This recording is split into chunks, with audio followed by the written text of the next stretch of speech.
The levels are set. The mics are ready. Testing, 1, 2, 3. So strap yourself in. It's time to go one-on-one with Bill Alexander.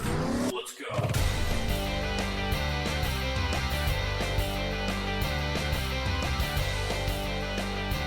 Hi, everybody. Yours truly, William Eric Alexander. All my friends call me Bill, and you're on One with Bill Alexander. Hope everything's going fine for you on this gorgeous day. No matter where you are, I hope you're enjoying yourself. Well, if I say a 3-hour tour, if I say Castaways, if I say Gilligan, who do you think of?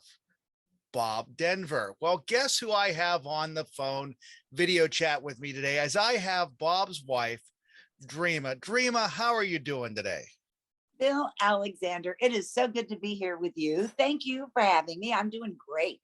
I am so glad you could join us today, because this is actually a treat for me, because I was a big fan of Bob's, not only on Gilligan's Island, which I think he is most known for, but also he was Maynard G.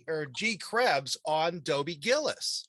And he played Maynard. That's right. I'm sorry. He played the beatnik on the program.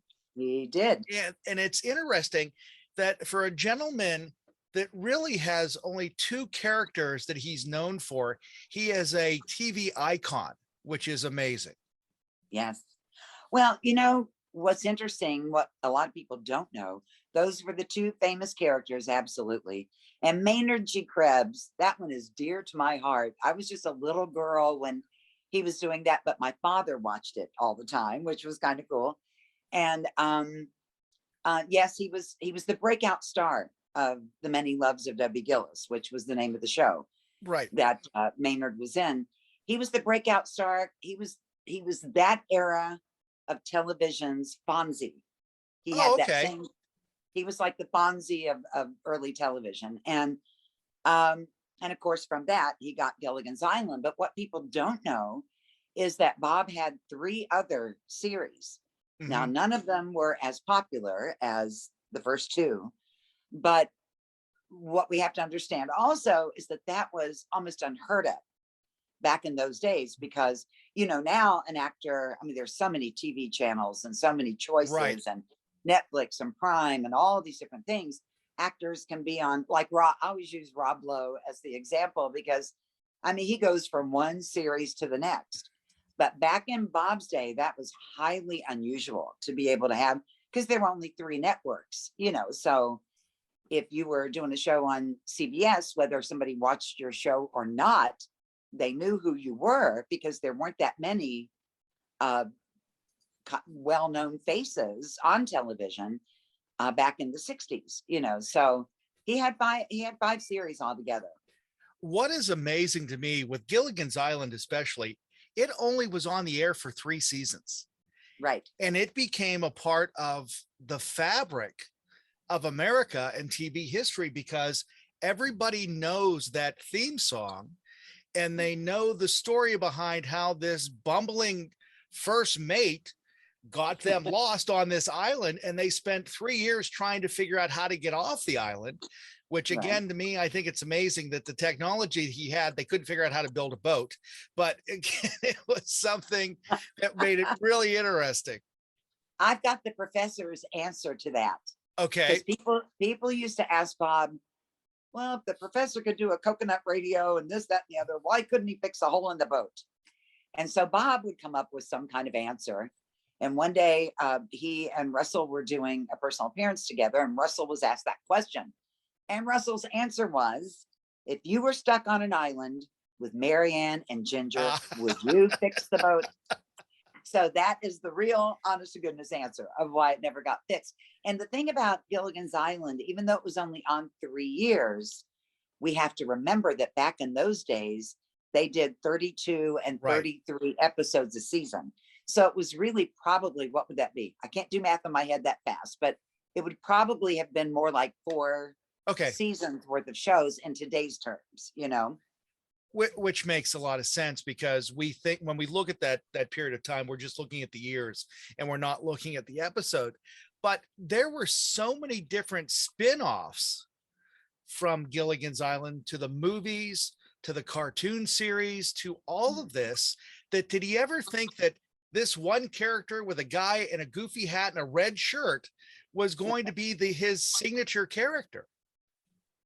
I don't think so. I know the show had been on the air 40 or 41 years when Bob passed away, and he was absolutely stunned that it was still on the air, rerunning all over the place, all over the world.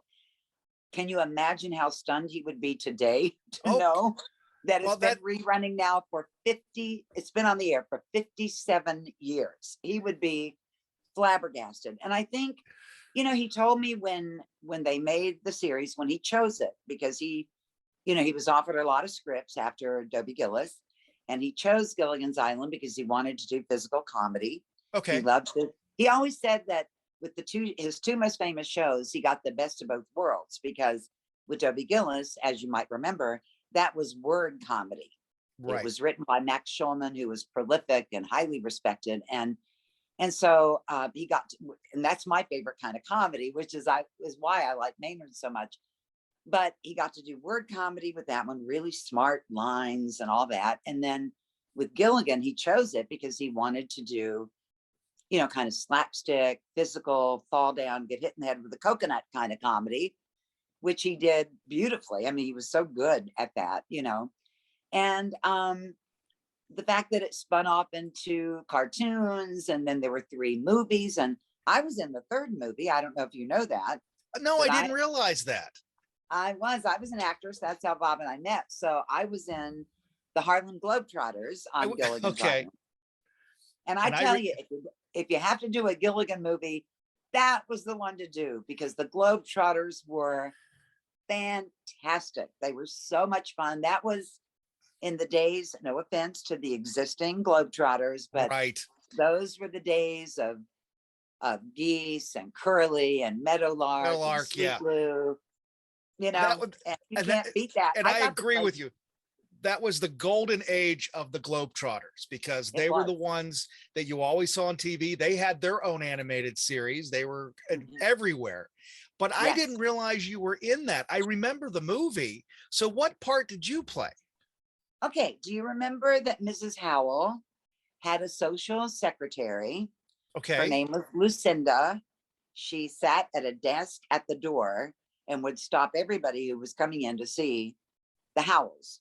Of course, you know, Jim Backus didn't get to do that particular movie. He wasn't well at the time. So I played her social secretary, and I got to be a cheerleader. Do you remember when the robots and the Globetrotters played? Yes. Okay, there was Mrs. Howell, Marianne, the new actress that played Ginger. Yeah. And myself. We were the 4 cheerleaders. And it was such a great experience. And it was hilarious, because about 5 years after we made the movie, Bob and I, we were in Vegas and taking care of our son, who was kind of a newborn. I mean, he was very, very young then. Right. And Bob was flipping through the channels, and I don't know where he found it, but suddenly there was Harlem Globetrotters on Gilligan's Island. And he said, honey, you got to come in here. You got to watch it. It's on TV. And we'd not seen it since, you know, the first time it was on. And we sat down and watched it, and we were going like, oh, oh, whoa. Because, you know, Gilligan was a premise that the rescue maybe stretched out into 2 hours. Well, but it wasn't a 2-hour premise. It was really a half-hour show. Right. So, you know, and back in those days, special effects, I mean, this was 1981, and special effects were very primitive then. So the robots that played basketball with the Globetrotters, they were, you know, guys in kind of tacky little robot suits going around doing this. It was so funny, but it's kind of one of those things that it's so bad it's good, you know what I mean? One of those cult kind of things.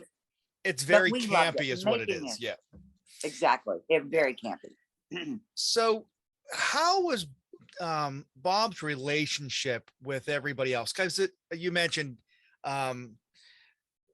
Jim Backus, who again was a star in his own right before even doing Gilligan's Island, who Right. was Mr. Magoo, who did all this stuff and was his own.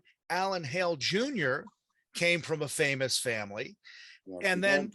and then the newbies on there, I guess, would have been Don Wells, Tina Louise, and Russell Johnson, because they did some stuff, but it really wasn't as groundbreaking as and even Mrs. Howell, which I just name just escaped me.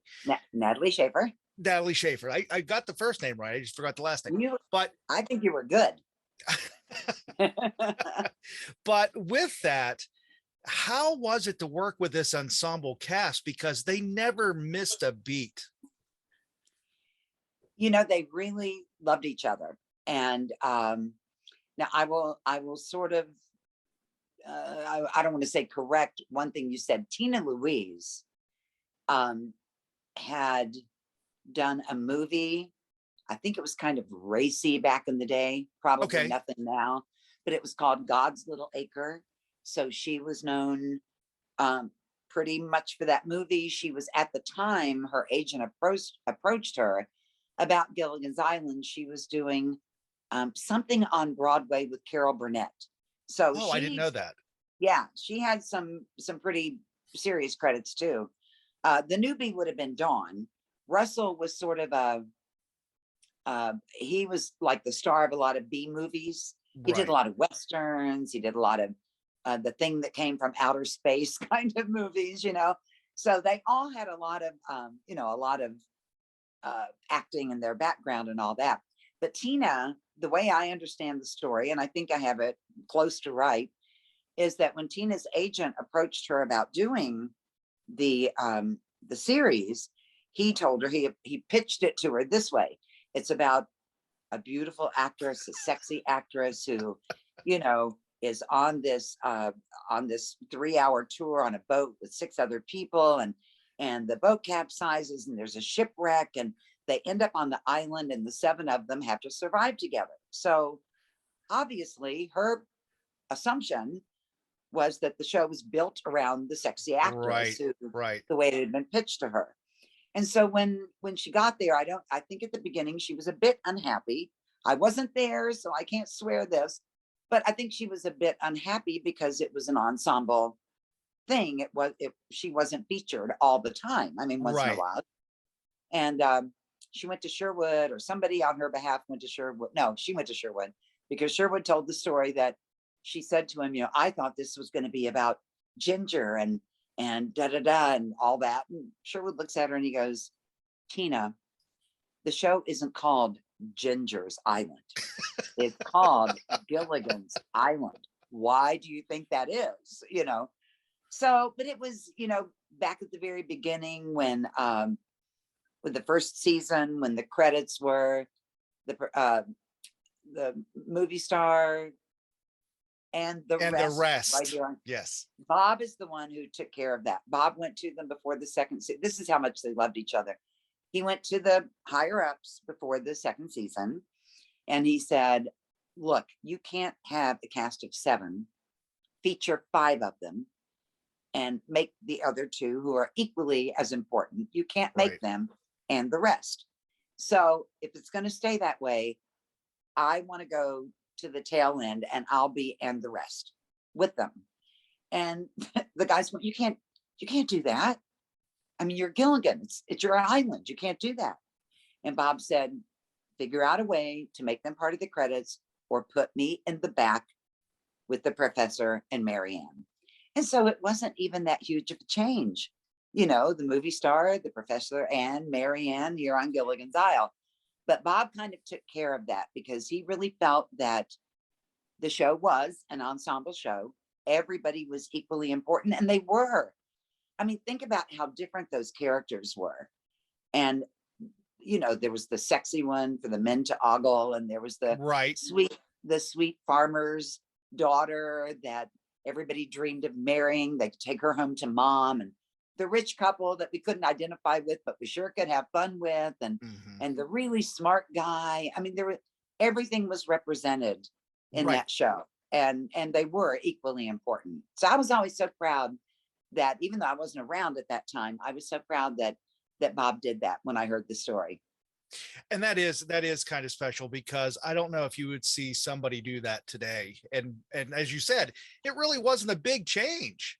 I mean, no, it wasn't. It's and actually, when you listen to it, you compare the first one and the second one, it sounds like it's more natural with the second one, and the rest sounds like they rushed it because they were trying to get it on time. I just had this thought, when they filmed the pilot on Kauai, in the Hawaiian Islands. And when they filmed it, the professor and Mary Ann and Ginger were not in it. They weren't in the pilot. Oh, I didn't realize that. It was a high school science teacher played by, what was his name? Handsome. John Gavin, I think was his name. And the girls' names I'm not going to remember, because they didn't do anything that I'm aware of after they were, I don't want to say they were fired. They were just let go or not brought back or something, but they were two secretaries. So maybe in the original version of the song, the millionaire and his wife, the movie star, and two secretaries, maybe that wouldn't have worked, But when they changed it, when they brought the pilot back to the higher ups at CBS, and they looked at it and they said, no, we need to replace these three. And they brought in a professor and a sexy woman and a darling, girl from the farm in Kansas. Maybe then it lent itself. So maybe that's the reason. I don't know. It was just always very weird. Even as a young kid watching that show in black and white, the first season, even I, as a kid, would go like, well, that's kind of weird. Why are they not talking about the there?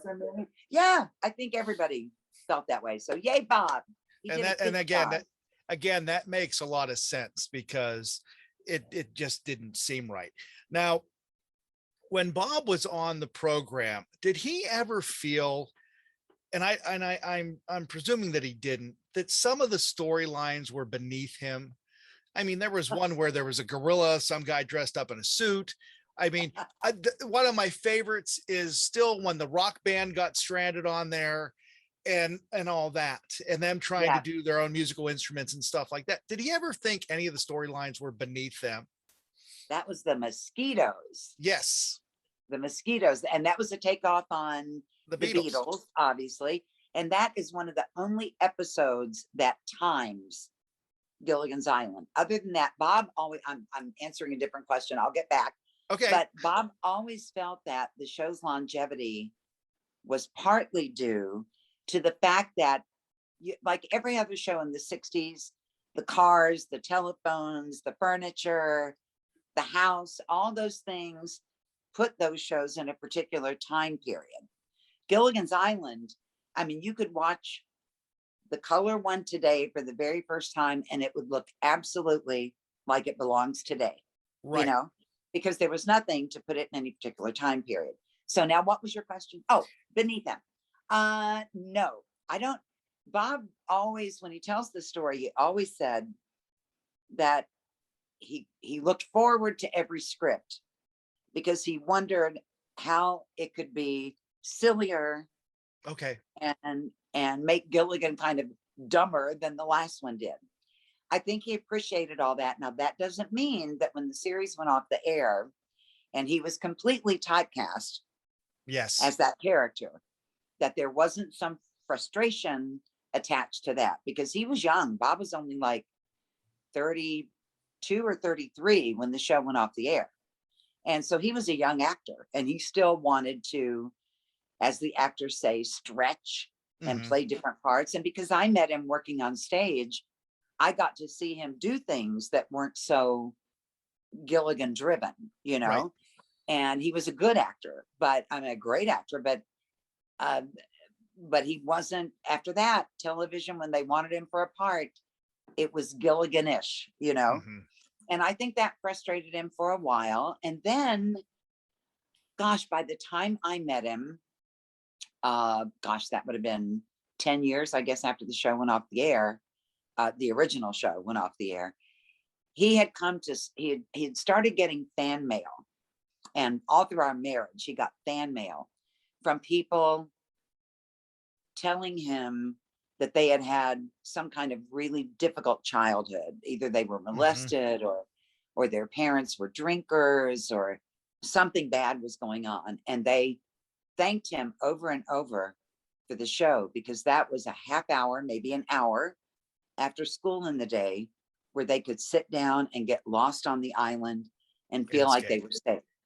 And that, as more, and I'm telling you, a lot of letters came in like that. I'm a sure. lot.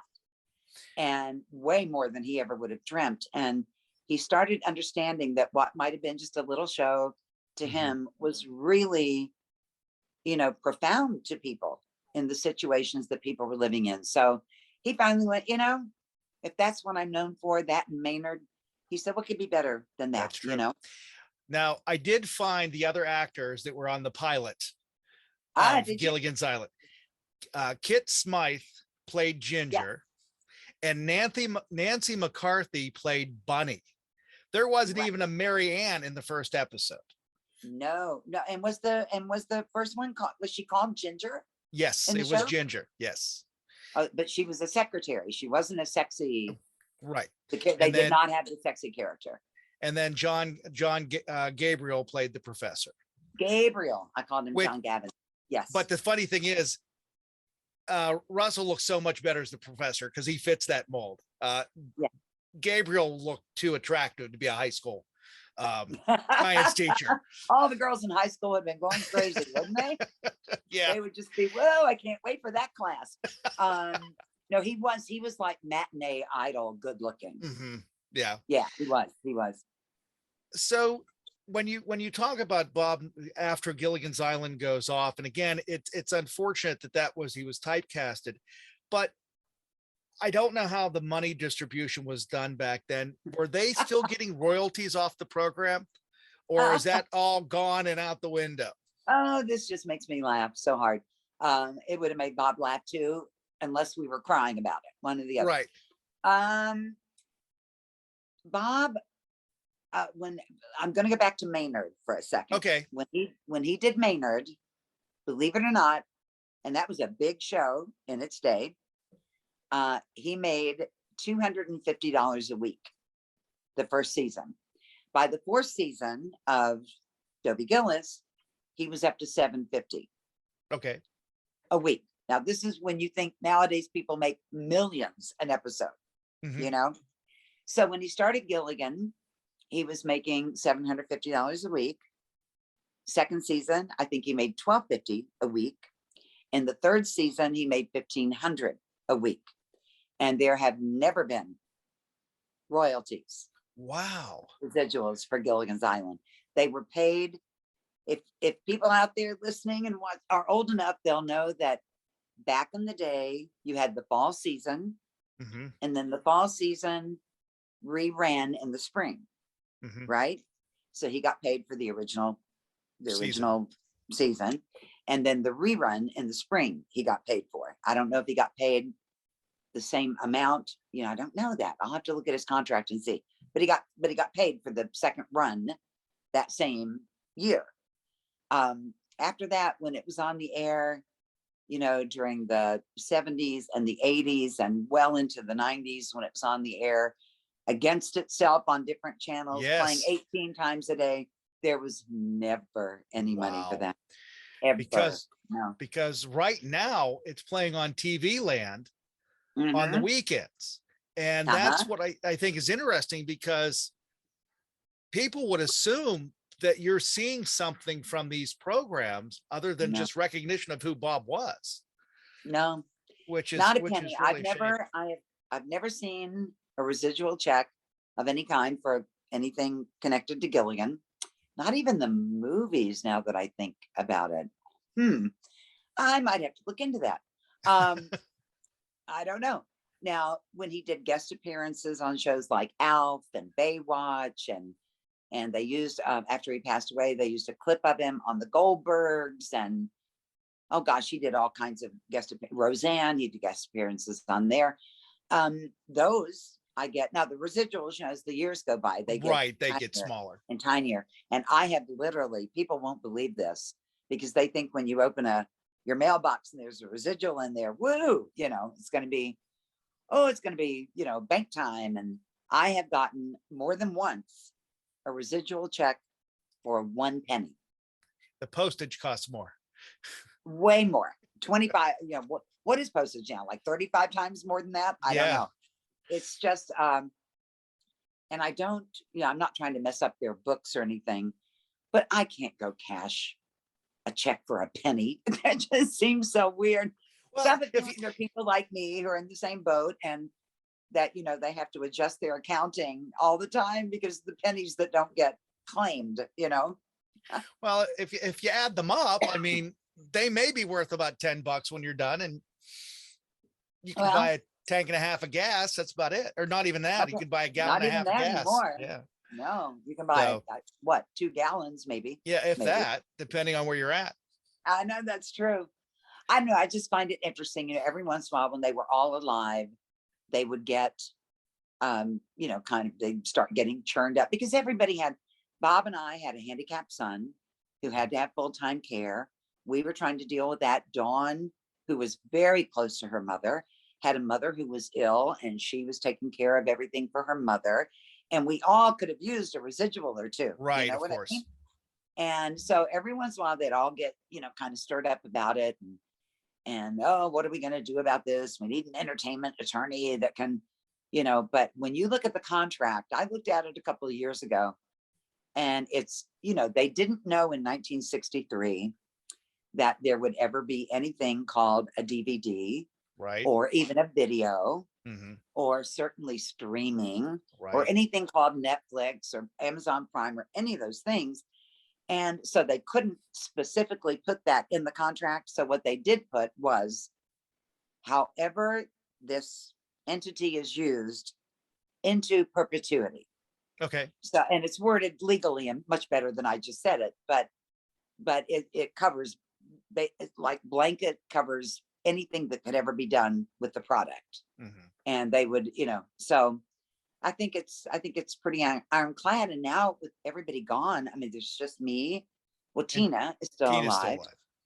And of course, no, go ahead. The Castaway Wives, of the Castaway Wives, there's Russell's wife and myself. We're the only ones left. And, I don't know how much headway we could make. Right.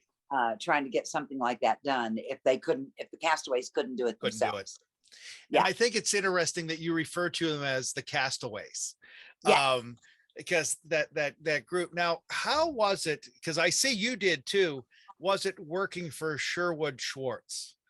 Because I see the one movie you did called Oliver, or no, I'm sorry, The Scamps.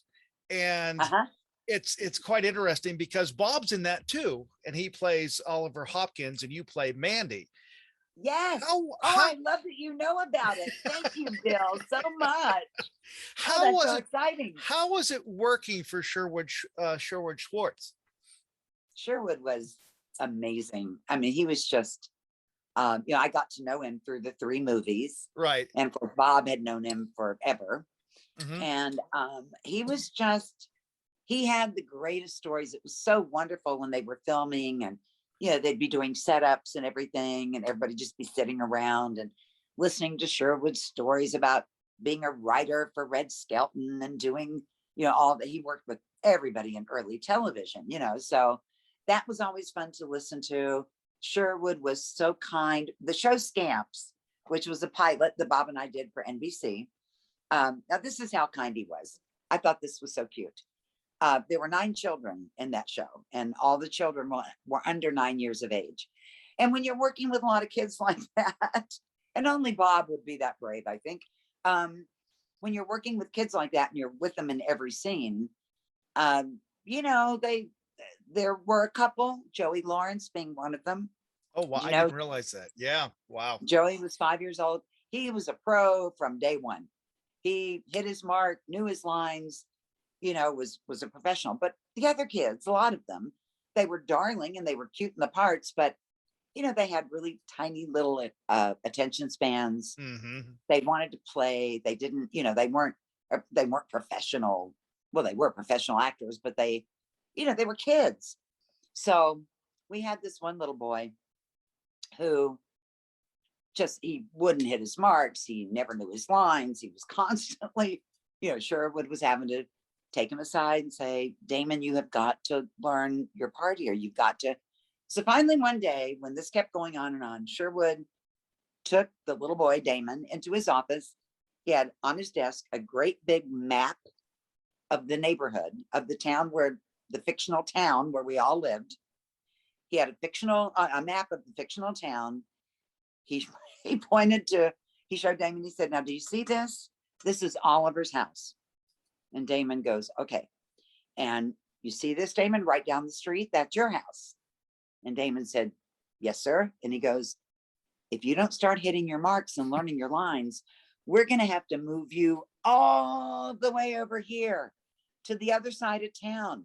And you won't be able, you won't be able to be at Oliver's after school anymore. Yes, sir.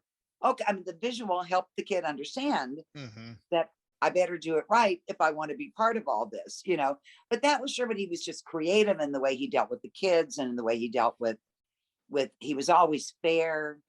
When Gilligan's Island was canceled while they were on hiatus, at the end of the third season, Bob had gone to Sherwood's office. He had a pile of scripts on his desk. Bob said, yeah, what are those? Are you writing for this, that, or the other? And Sherwood said, oh no, those are the 4-season scripts. He had the 4th season of Gilligan's Island all ready to go. Scripts were all written. That was unheard of from what Bob told me. So he was just, he was wonderful. He and his wife, Mildred, she was lovely. And he had great kids. All of his kids were, amazing people to know. And I don't know, his daughter married, his daughter Hope. And we went to this wedding and it blows me away. Because I think at the time I didn't know, but she married, oh my gosh, what is this? Lawrence Juber. And Lawrence Juber was like the lead guitarist for Paul McCartney and Wings. Oh, wow. Which was like, whoa, yeah. And they're still married to this day. And Bob and I went to that wedding, oh my gosh, back in the late 70s, I guess it was. So it was a great family. And I just feel I feel so blessed because the cast, everybody was wonderful. Sherwood was all the Schwartzes were wonderful. It was just a great time in my life and a great group to be part of and to get to know. Very blessed right here. So with and I'm looking at a photograph from I guess it was one of the stills from Scamps that had Bob in it, Joey Lawrence, Alma Martinez from 1982. And you look at Bob and he's standing there in slacks and a vest and you can see the chain from his watch. He still looks like Gilligan. No matter what you do, it's still Gilligan. And I mean, it had to, right? Exactly. How do you change him from one character to another? Because he was just so distinguished. At least when he was on The Many Loves of Dobie Gillis, he had the goatee. And it was at least something different. And did he ever try to change his appearance for TV roles? What you mean, like with facial hair, or with a haircut, or something? Yeah. No, I don't think he did. And in that pilot that we did for NBC, Scamps, there was still some of the thing I loved about Bob, because he had this in his real life as a real person. He had a curiosity. He and Dawn both had this. His curiosity was unlimited. He was curious about everything and everybody. And if he met you down at the hardware store and you got to talking, he would be genuinely interested in who you were and what you did and what your occupation was, and if you liked it or if you didn't. He was, and he kept that wonder. He told me a story once, and I write about this in my book. He told me a story once, and we had been married maybe 20 years. And he said to me one day, Dreama, do you ever think about the little girl that you used to be? Do you ever think about little Dreama? And I went, no, I don't think so. What do you mean? And he said, look, I do this all the time. He said, not every day, but often. I sit down I remembered little Bobby. I remember what he liked, what he didn't like, what made him happy, what games he liked to play. And he said, I give that little boy a hug because I am who I am, because he was who he was. And literally, it brought me to tears. I was all teary. And I said, you do that all the time? And he said, you really need to start doing that. Remember little Dreama and love on her a little bit, because she is so much a part of who you are now. And I've never forgotten that. So I tell you that story to point out the fact that Bob never lost the wonder of a child. Mm-hmm. He never lost touch with the child inside himself. And to me, that is such a beautiful quality to have. So as the character of Oliver in Scamps, he was dealing with children, so he had to be a responsible adult, but he never, even in that character, he kept that wonder alive. The wonder of, he was seeing everything through the children and remembering, himself that way. So no, he never changed his appearance, not purposely. Okay. And I don't know if you're aware of this, Bill, but my book just came out in March. It's called, I don't know if you can see it there. I did see that, yes. Okay, Gilligan's Dreams. And the reason I wrote it, Bob was an amazing human being, not a perfect human being, none of us are, but we had a handicapped child, like I mentioned. Yes. And Bob set aside everything for us, the two of us, to give 24-hour, 24/7 care, 365 days for 20 years to our son. And I wanted people who love the show and who love him to know him as a man and not Gilligan or Maynard or any of the other characters he played, but to know him as the wonderful father that he was to his son, the wonderful husband he was to me. I thought that was really important. And people tell me all the time that once they picked this book up, they couldn't put it down. Put it down. So, and there's no greater compliment to an author, I'm pretty sure. And do me a favor, hold that up again, because the photograph is of you two. When was that photograph taken? Because I've seen this and I was curious. That was taken, actually, we are on the Love Boat, and we are on, I don't know if you can see up here in the corner, the Hollywood lights right there. Yes. We were on the dance floor of the Love Boat.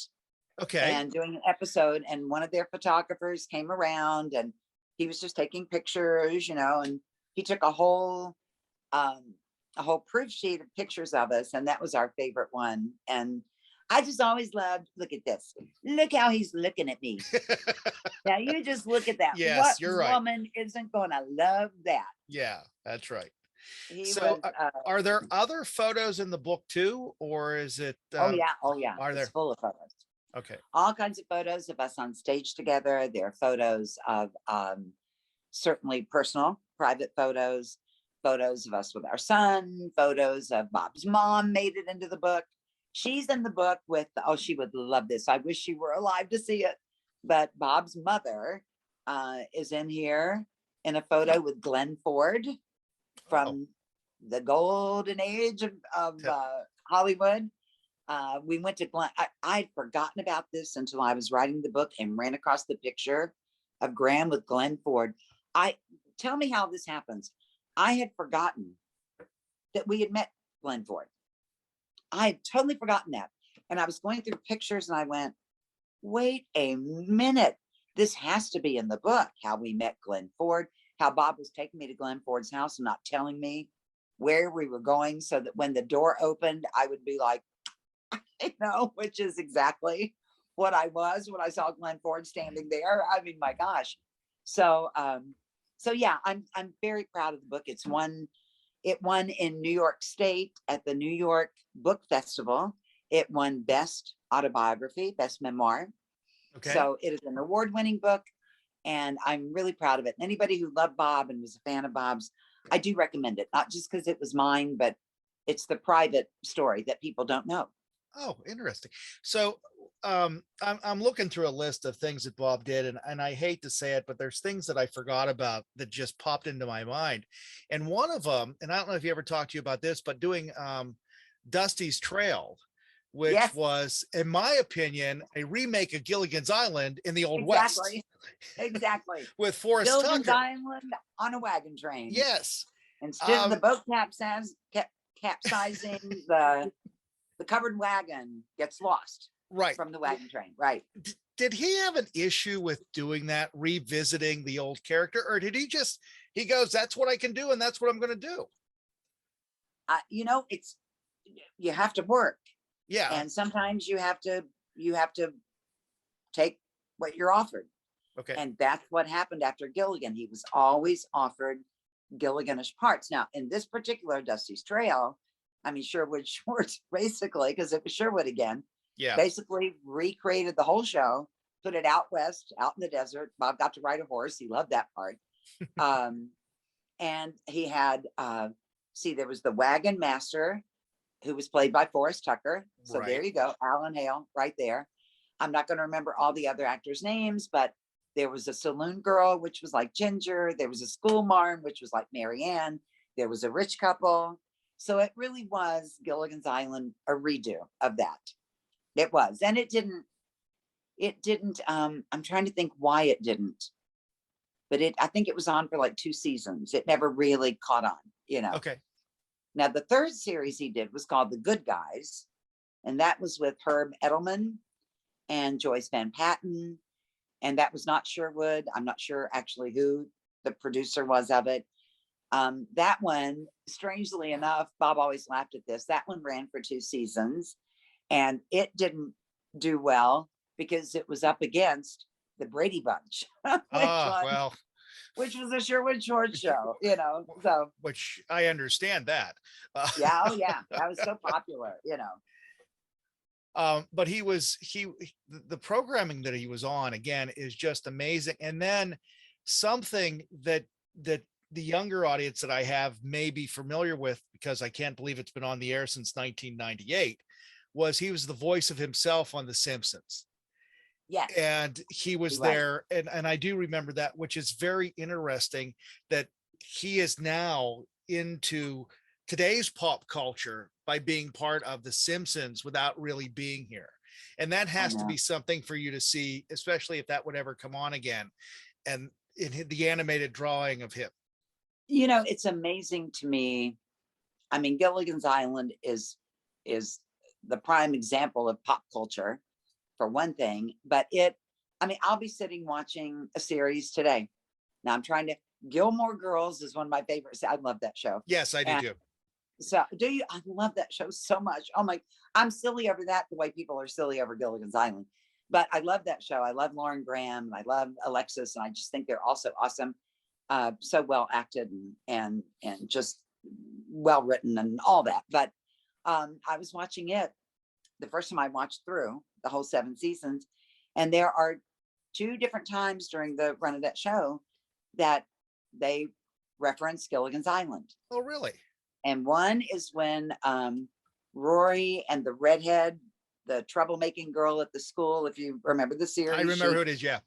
They're having an argument in the bathroom at school, and Rory says to her, "Okay, Ginger," you know, because she's a redhead.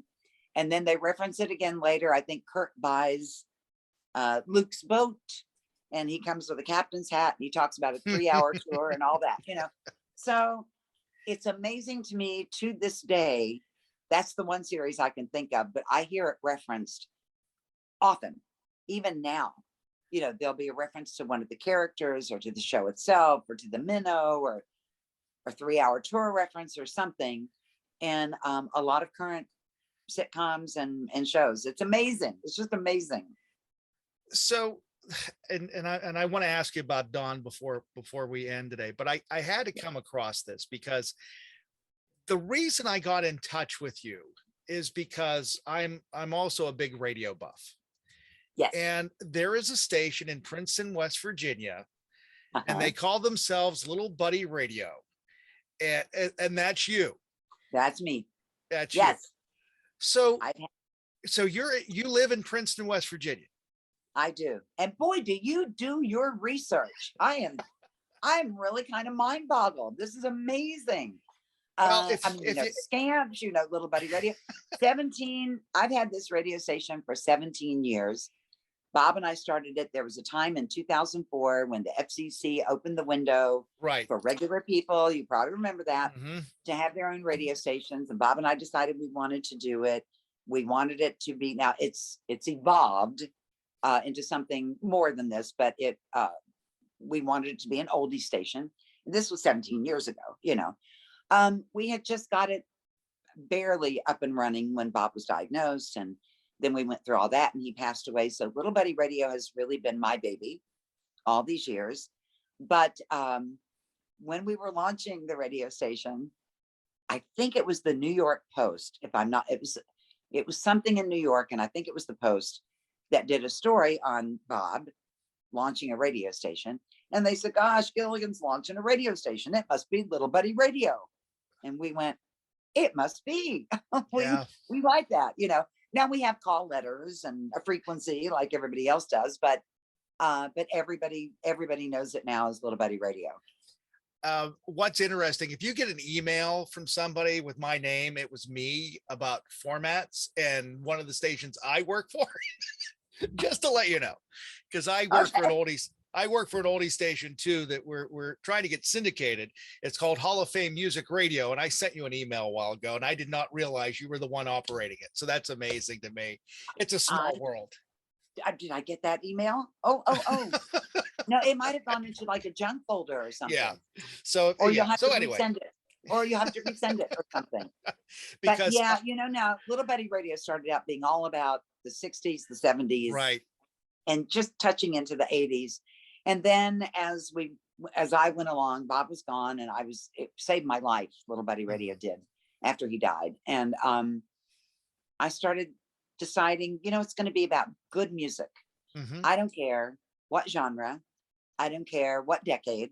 It doesn't matter to me. I want it to be a station that when you listen, you are never sure what you're going to hear next. Gotcha. And people, musicians love my radio station because of that. They love the fact that they don't know you might hear big band, you might hear, top 40 if it fits the station, not just any of the top 40 stuff now. It would have to be like Bruno Mars or somebody like that. Right. But I'm telling you, that radio station saved me when I didn't know how to go on, it kept me going.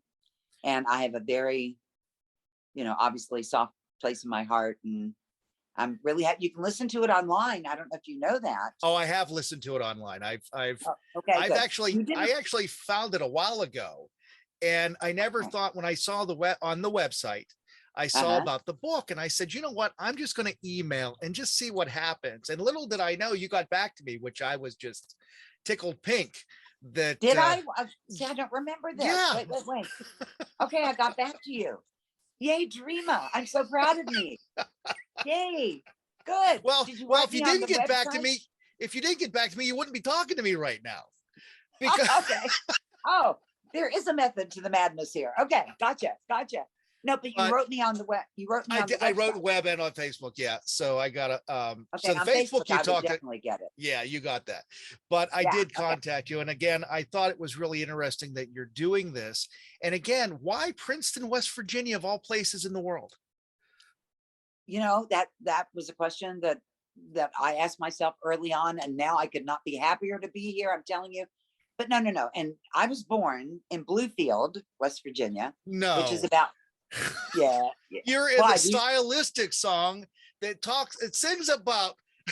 There you go, babe. I'm telling you, that's my town right there. We were talking about this just the other day. He was born in a theater in Bluefield, West Virginia. Yeah.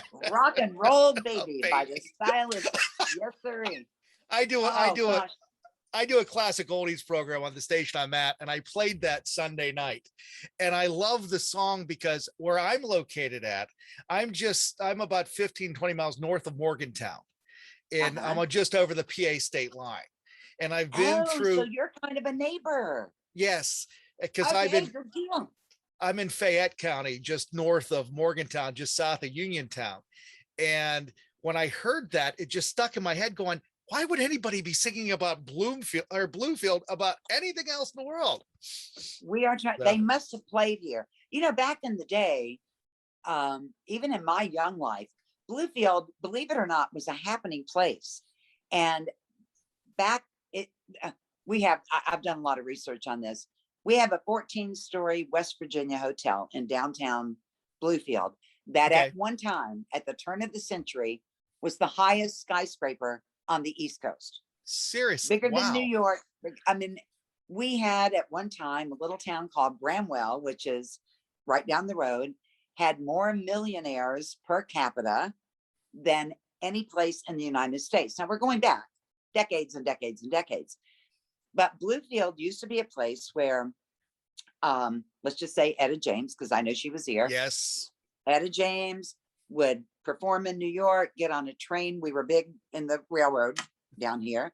Get on a train, come perform in Bluefield, and then go from Bluefield to either Chicago or on down to Atlanta. I mean, Bluefield was a place at one time. Yeah, it's still a beautiful place.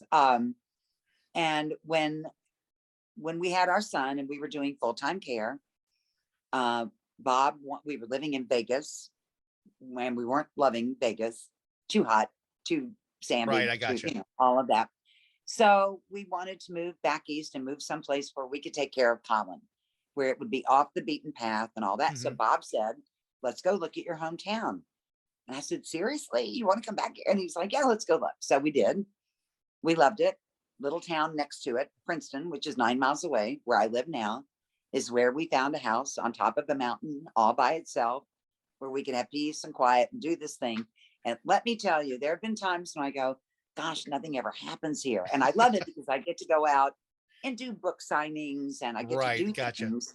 And then coming home is wonderful, But and remind me to tell you something about a book signing in 2 seconds. But we would oh gosh, now I lost my train of thought telling you that. What was I saying? Bill, help.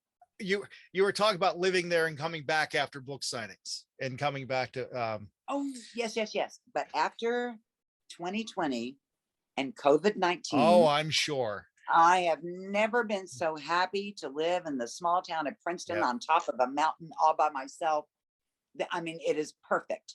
And I just know that God brought me back here for a reason. I know that now. So this is funny. You're talking, I'm looking at the map. You're actually only 4 hours and 5 minutes from me. And it is straight down 79. So it's not that far of a drive. And guess what? Next Tuesday, see, a week from today, do you know who Homer Hickam is? Best-selling author. Oh, yeah. He wrote the book Rocket Boys that was made into the movie October Sky. Yes. Okay. Homer and I are going to be doing book signings together. We're going to be in Morgantown next Tuesday. We're going to be in Bridgeport. We're going to be in Parkersburg. We're going to be in Charleston and Huntington. So I'm going to be really close to you next Tuesday. You got to come see us. You need to send me that information because I will come see you. That would be great. Wouldn't that be so much fun? I would enjoy that. And then when I introduce myself, you'd say to everybody, I don't know who that is. It's just, but anyway. Bill who? Well, I know a lot of Bills. I don't know which one that could I get that a lot. But that's funny because like I said, I'm only about 35 minutes north of Morgantown into PA. And then looking at this, do you know in Morgantown, I want to say it's, I don't know if this is what it's called. It's like the Hallmark bookstore. Do you know? Is it in the Mountaineer Mall or is it? Yeah, I don't know for sure. That's what I don't know. I'll have to find out because we are going to be at the Hallmark bookstores, whatever that is. Okay. We don't have that down here. So whatever that is up there, right? Gotcha. That's where we're going to be in all these locations. So I would love for you to come down and say hi. And I could introduce you to Homer, who is he has a new book just coming out. Actually, the official release is in a week called Don't Blow Yourself Up. He worked for NASA. His story is amazing. He's somebody else you should talk to sometime. Dreama, when that happens, please send me the information because again, my audience is throughout southwestern Pennsylvania, and you are going to be so close. It would be a shame that we didn't come see you, I because know it would I be, it would be. think that would be wonderful. Now, one thing I wanted to ask you, and I noticed on some of the stuff I saw that you were very close to Dawn Wells. I And when was. you would do things, it would be Marianne and Mrs. Gilligan when you would sign. She passed away this past summer. And she passed away on December 30th. Oh, I'm sorry. It's going to be a year. It's going to be, yeah. Wow. That was quick. Almost, yeah. It's been 10 months. Again, that time flies when stuff like that happens. But how much did you talk to Dawn? Was it a regular thing? Did you see her occasionally? How did that work? We were really close friends for 45 years. Bob was very close to, before I ever knew them, he was very close to Dawn and Russell. They did personal appearances together all the time. Then as we started losing cast members, you know, we lost Natalie, and then we lost Jim, and then we lost Alan, and then we went a long chunk of time, and then we lost Bob. And as we lost cast members, Dawn and I just became closer and closer. And after losing Bob, we became very, very close. I mean, she would come here and to West Virginia and stay with me. She had a friend that she would spend time with in Roanoke, Virginia, and I would go down and stay with them. And you know, she lived on the West Coast. I lived on the East Coast. So, you know, we didn't see each other all the time because she was on the road all the time. I mean, this woman never stopped, but we were dear, dear close friends. We would do personal appearances together as Marianne and Mrs. Gilligan, you know, and it was so much fun because, I don't know, it was just like when you see pictures of us together, it's like the dark and the blonde of everything, right? You know, yeah. And we would have, I mean, we would do girl talks until the wee hours of the morning. You know, we just had the best time together. And I was stunned, actually, when the word came that she had passed away. She was 82. So when somebody is 82, and that will include me someday when I get there, it's not a complete and total surprise. You know what I mean? She lived a wonderful life, a long life, a full life, a joyful life. She had a wonderful life. So that was all a blessing. But it still came as a surprise because there was nothing leading up to it saying that she could pass away. Right. You know, with Bob, he was sick for 6 months, and I could tell Dawn and Russ, you know, I don't know if he's gonna make it, or, you know, with her, it was just suddenly she was gone. And what's interesting about that is she looked really good because she was doing a lot of TV appearances with TV Land when they were remarketing Gilligan's Island to a new audience. And yes, she was on TVs constantly. And then all of a sudden this happened. Yeah. You look at pictures of her. If you look at my Facebook page, I put up a memory of her yesterday because yesterday would have been her birthday. Yeah. And I put up a little collage of pictures of the two of us together. Most of those pictures she would have been, let me think, she would have been mid to late 70s in some of them.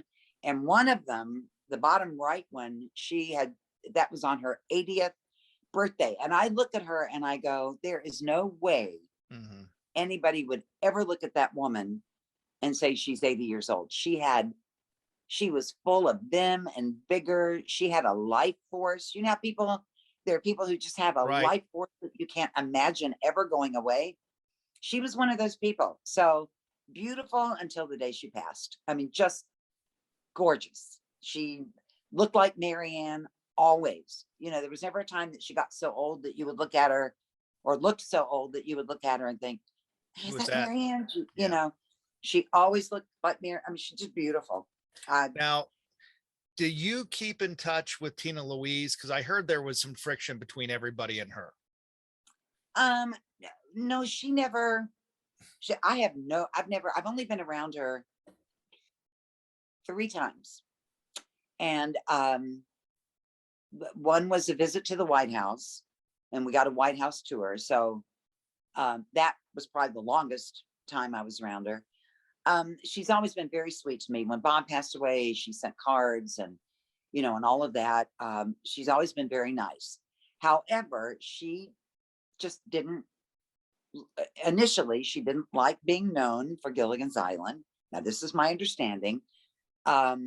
She was an actress and she wanted to stretch and do other things and was kind of pigeonholed.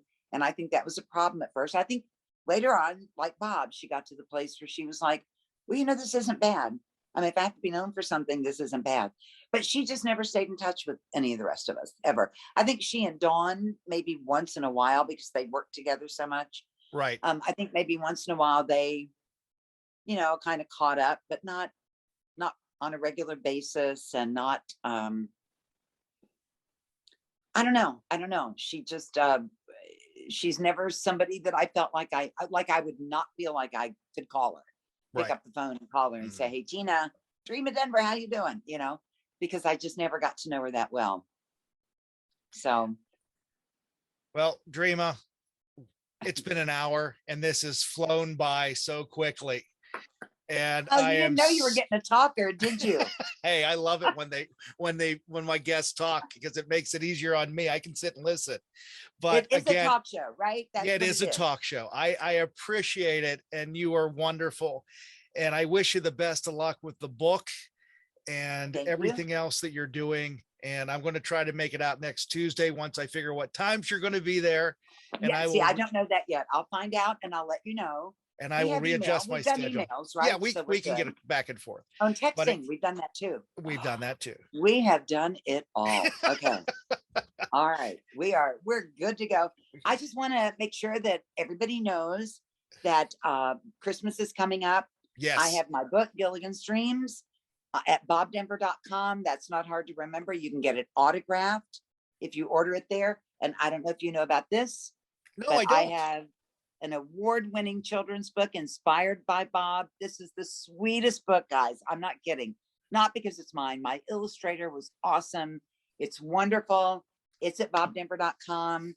It's great for newborn, if you're going to read out loud to them, to maybe 8, maybe 9 years old. It's just a wonderful, wonderful book. And I'm going to show you one thing. Do I have time? Yeah, sure. To show you one thing? The book is it's called Four Bears in a Box. And it's about how children, in this case, bears, love boxes. They play with that faster than they play with whatever came out of the box. And so these bears are good bears. They mind mom, they do their chores, and they get a great big cardboard box in the garage as a reward for being good. And in their imagination, the box becomes all kinds of things. It's a ship and a mountain they can climb, and it's a rocket ship and all of this. And then I'm going to put this up so you can see it. It becomes a hot air balloon. And where do they go? There's Gilligan standing on the island waving. Little Gilligan? Yes. Yeah. And he's on the back of the book. Bob inspired this book. So we wanted to make sure. And these, just really quickly, you might not be able to see those very well. Yeah, I can see them. But those Sadie, Clyde, and Boo. Yeah. Those are Bob's original pencil sketches. Oh, wow. Of how he thought the bear should look. So this is a really special book for many, many reasons. And Gilligan's Dreams, they're both available at bobdenver.com, autographed if you want them for Christmas. I mean, we do have holidays coming up. The order will come straight to me and I can get it right off to you. Supply and demand. I don't know about all that, but I can get what I have off to you. And if you're in West Virginia next week or on Morgantown, Parkersburg and all that, you'll be book signing. And again, that is fantastic. Dreama, thank you very much. I really enjoyed this. And I'd love to have you back on again, because I'm sure there's other things that we didn't talk about. Oh, we didn't talk about Honor Flight that I started in West Virginia. And there's all kinds of things. I can go on all day. So but again, Bill Alexander, I really like you. You have been so much fun. Thank you. I'm glad. And I'm glad you were able to join me today, and I really appreciate it. You have a great rest of your day. I will. And I'll See you and I'll next talk to you future. Tuesday. Yes, I'll see you next Tuesday. Bye-bye. Okay. Well, a big thank you to Dreama Denver for joining us today, talking about Bob. I had a blast. And also those of you in Southwestern Pennsylvania, Northern West Virginia, again, like she said, she will be in Morgantown, West Virginia next week, next Tuesday, to sign books.